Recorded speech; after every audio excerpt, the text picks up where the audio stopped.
Well, first of all, Joe and Jane, thank you so much for joining us with Property Investor News today.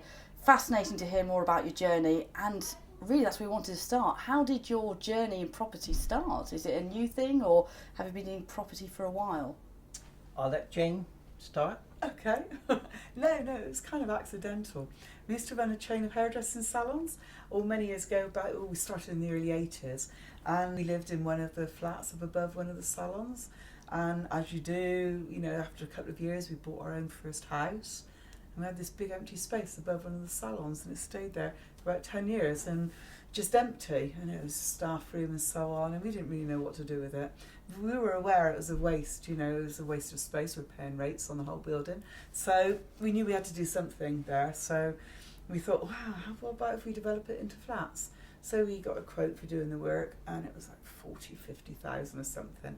We couldn't afford it, we didn't have the money, so we shelved it and it just stayed empty.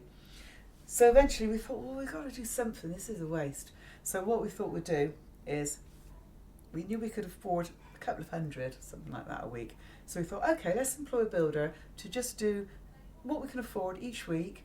We got planning permission, wildly ambitious with hindsight now. We put in planning for 4 flats, and much to our astonishment, it got granted.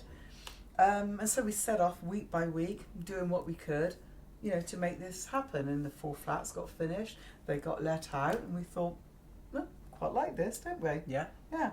So then we looked at the rest of our hairdressing salons and thought, well, maybe we can do the same thing again. So we gradually, where we had leasehold salons, we looked for freehold opportunities just up the road.